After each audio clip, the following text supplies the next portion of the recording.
Friends, I greet you in the name of God, Father and Mother of us all. Amen. Please be seated.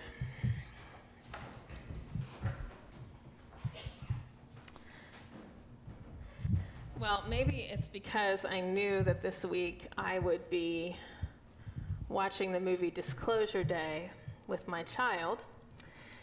But all week I've been thinking about the cultural phenomenon of doomsday preppers. Do you all remember that TV show when it was on, Doomsday Preppers? It was about people who are prepping for the end of the world, by stockpiling things, food and water and weapons, usually a lot of weapons, building bunkers underground, things like that. And some of it is, I gotta say, very impressive. The lengths that people go to prepare for a doomsday.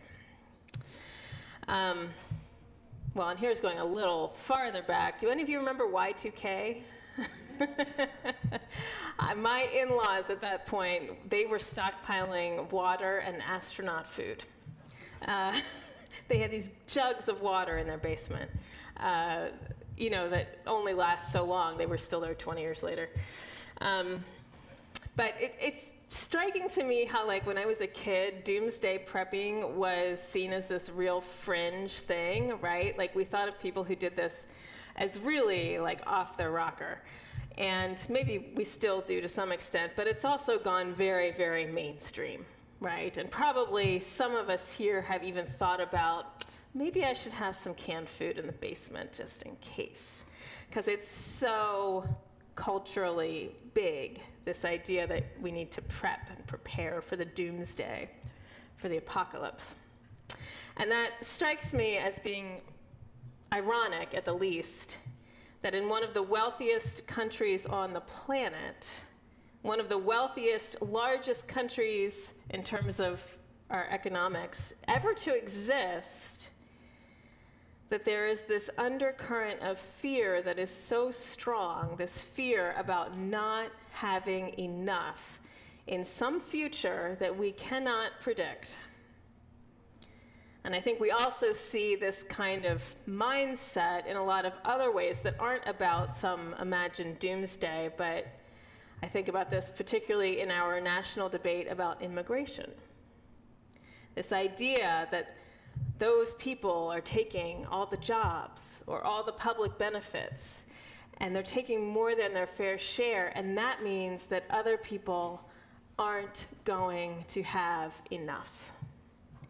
This fear in such a very wealthy nation about not having enough, probably, of course, due to the incredible inequality in economics that we have right now. But perhaps you've heard the terms, in talking about these things, a scarcity mindset and a mindset of abundance. The idea behind a scarcity mindset is when we live entirely in a future that we can only imagine, right? And in that future, if we imagine that we might not have enough, if we are in a scarcity mindset, instead of being present to all we have now, all we can do is imagine that future and prepare for that future where we might not have enough. It's worth noting, by the way, that living entirely in the future does not often make for people who are joyful. Maybe you've noticed that.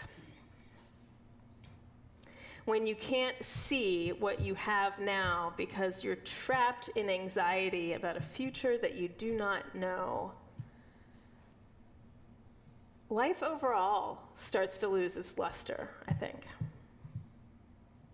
Anyway, that scarcity mindset versus abundance mindset, that comes up a lot when we think about and when we're talking about this story that we read in the gospel. The story of the loaves and the fishes is maybe one of the most famous miracle stories about Jesus.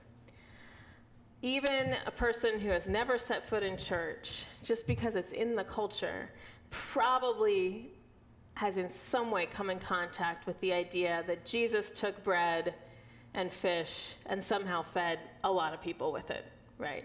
5 loaves and 2 fish. I'm always forgetting the numbers, by the way. I'm like 2 loaves, 5 fish, 2 loaves, 2 fish. I don't know. But it's 5 loaves, 2 fish in this story. And Bishop Mary Ann Buddy, who some of you know was my bishop when I lived in D.C. and was the bishop who had some fame a couple years ago when she preached about having mercy on immigrants. She just gave an interview, actually in Chautauqua this past month, where she said that this particular story was the scriptural story that is the anchor in her life. And I've heard her speak about this before. She often gives the example when she's talking to clergy about giving sermons regularly.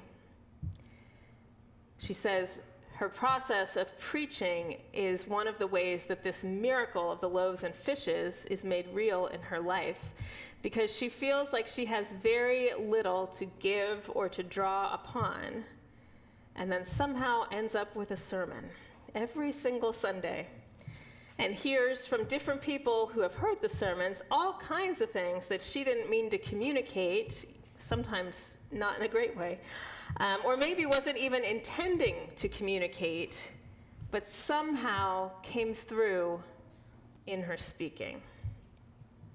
And I love this example from Bishop Mary Ann because it's not about money. And we often talk about this parable or this miracle in terms of money. And it's also not some kind of simplistic lesson about how we should all be generous and less attached to the things that we own. Although, of course, I do think that is true. That is something that Jesus makes pretty clear throughout his teaching. But her example raises more the question of how has this already happened in my life? How have I taken my paltry loaves of bread and meager fish and offered it up to be blessed and seen it multiply in the world? We often think of this miracle as primarily being about food because that is the story. Hungry people, not enough food. Jesus says, be generous anyway, and everybody eats. But it's worth noting that from Bishop Mary Ann's perspective, the miracle isn't that she doesn't have anything to say on Sunday and miraculously God delivers a sermon or a written draft, even an idea. It's that she stopped measuring what she had to give before offering it. She offered what she had, and only afterwards discovered that it was more than enough. In other words, the miracle comes at the end, not at the beginning. If I were to make a parallel to the actual story, it's like they don't see how much bread they had until they've shared with everyone. Then they see that there's actually baskets left over. But it is not a situation where they look at what they have, they say it's not enough, and God sends a lightning bolt and makes more of it. The miracle is in the sharing, when they aren't even sure that what they have will do anything at all. Now, I know that some of us, particularly those of us who were raised in the church, hear this story and immediately think something like, I guess I need to give more. But I'd like to note as well that Jesus doesn't ask the disciples to invent bread that they don't have. And he doesn't ask them to forego eating so that others can eat. He asks them to bring what they do have. There is a difference between offering what you have and trying to give what you yourself do not have. The opposite of scarcity is abundance, not self-sacrifice. That's a trap that some of us, especially those of us who have spent our lives as caregivers, can often fall into. The miracle is not give until you have nothing left. Jesus himself isn't doing that here. If you noticed in the story, the rhythm of it, before this feeding, Jesus withdraws. He goes out on the water, up on the mountain. Through the Gospels, he repeatedly leaves the crowds. He sleeps. He prays. He says no. He doesn't actually heal every sick person in Palestine. In other words, Jesus does not give out of depletion. He gives out of rootedness. So I think the question is not, do I have enough to give, but what has God actually placed in my hands today? That's a much healthier question. Sometimes the answer to that question is 5 loaves and 2 fish. Sometimes it's 1 loaf. Sometimes it's a cracker. Sometimes the answer is, today what I have is exhaustion and I hope somebody else brought the bread. I've found myself, by the way, over the course of my life on all sides of this. I have found myself, on the one hand, burning myself out by giving things I didn't have the inner resources to give.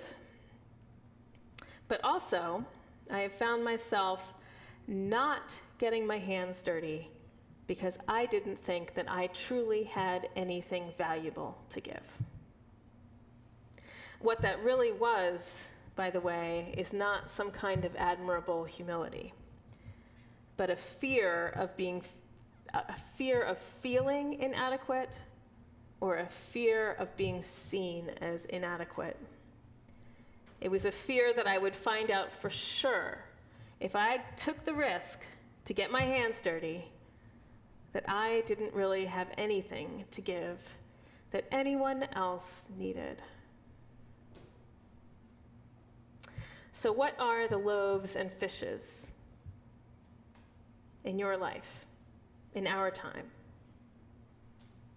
Maybe it's time. Maybe it's forgiveness. Maybe you don't think you have enough grace left to offer forgiveness to someone who has hurt you. Or maybe you think if you forgive someone, it somehow lessens the importance of how you were hurt. Maybe it's courage. Maybe you just don't think you have enough courage to do that thing. Or maybe you think your little voice doesn't matter enough to take the risk of speaking up. Maybe it's kindness. Maybe it's listening. Maybe it's your story that someone else would love to hear, or maybe it's simply your prayer. You know, the doomsday prepper in all of us, because we all have a doomsday prepper, that doomsday prepper asks, how do I make sure that I have enough? And that is one way to prepare for a future that is uncertain. Jesus offers us another way, though. His way is to become the kind of people who make a kind of world where no one has to face scarcity alone. Faith isn't waiting until we're sure that we have enough. Faith is offering what we have before we know for sure that it is enough. May we all be blessed with such faith. Thanks be to God.